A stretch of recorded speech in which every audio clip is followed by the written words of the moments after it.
Le groupe Duval, c'est un groupe français, promotion immobilière, groupe familial, qui a été créé il y a 25 ans et qui, par contre, a une histoire africaine qui est très récente, puisque ça fait 4-5 ans finalement qu'on sillonne l'Afrique.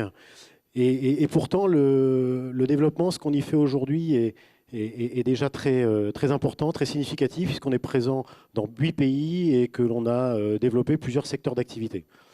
Alors le moteur de ce développement du groupe en Afrique, il est porté par le président Éric Duval, qui comme moi, qui comme beaucoup d'entre vous, j'en suis convaincu dans la salle, a un moteur de son action en Afrique, qui est l'attachement au continent africain. Alors c'est pas très rationnel, mais c'est vrai que quand on met le pied à Abidjan, à Douala ou à Kigali... Ah merci. Merci beaucoup. Quand on met le pied à Kigali, Douala, Abidjan, pardon, je vais essayer de retrouver le fil de mon propos, on ressent très fortement cette dynamique entrepreneuriale, cette jeunesse africaine. C'est extrêmement porteur, c'est extrêmement stimulant et c'est inspirant. Et en fait, c'est vraiment la clé du moteur aujourd'hui qui fait qu'on va aussi vite et qu'on va de l'avant l'Afrique et qui m'amène aujourd'hui à pouvoir témoigner devant vous. Alors évidemment, le contraste de ça, c'est tous les enjeux, tous les défis auxquels font face aujourd'hui les pays africains.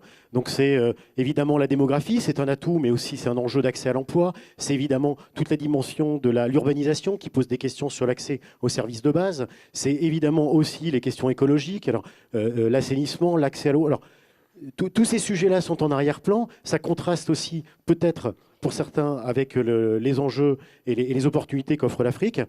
Mais la clé pour passer à l'action, que nous avons pris et que je vous soumets aujourd'hui, c'est de considérer que tous ces enjeux, finalement, sont des formidables opportunités de développement sur l'Afrique, pour innover, pour développer et pour se réinventer. Et nous, le groupe aujourd'hui, on dit un grand merci au continent africain, aux entrepreneurs africains, parce qu'ils sont inspirants. Parce qu'aujourd'hui, on change le modèle de développement du groupe en travaillant aujourd'hui en Afrique, en collaborant avec des partenaires africains qui nous obligent à réinventer nos modèles. Alors ça veut dire quoi? Ça veut dire que ça fait des années que le groupe développe des projets immobiliers, des millions de mètres carrés, mais au final, aujourd'hui, on doit réinventer la manière dont on conçoit nos immeubles. Il n'est plus question uniquement d'optimiser les surfaces, mais aussi de réfléchir à la manière dont ces immeubles s'intègrent dans les enjeux de développement écologique, énergétique, mobilité en Afrique. Quand on travaille sur les logements sociaux, ce qui est un sujet qui nous passionne particulièrement, on ne se contente pas de réfléchir à l'optimisation des coûts de construction, on réfléchit au sujet du modèle économique d'accès à la propriété, y compris d'ailleurs aux populations n'étant pas forcément bancarisées. Et ça donne une formidable force d'innovation, de réflexion, et c'est comme ça qu'on aborde aujourd'hui le continent africain. Et puis on va au-delà, parce qu'on fait des rencontres, avec des gens avec lesquels on partage des valeurs, avec lesquels on a des envies de travailler ensemble sur le long terme, et ça nous amène à diversifier le groupe dans des secteurs où on ne nous attend pas. Par exemple, aujourd'hui, le groupe se développe dans les secteurs de la microfinance et de l'assurance. Secteur qu'on n'envisageait pas il y a encore quelques années, qui serait impossible de le faire en dehors du continent africain. Parce qu'il y a des enjeux, parce qu'il y a des sujets qui nous interpellent, et parce qu'on rencontre des gens avec lesquels on a envie de travailler.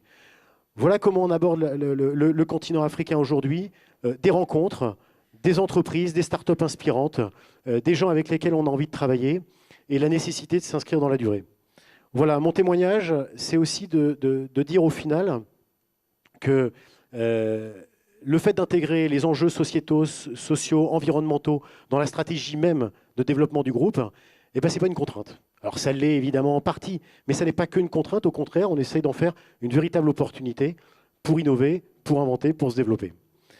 Voilà, donc en quelques mots et pour vraiment terminer, vous dire que les trois mots-clés de notre développement en Afrique, c'est la confiance, la responsabilité et le partenariat.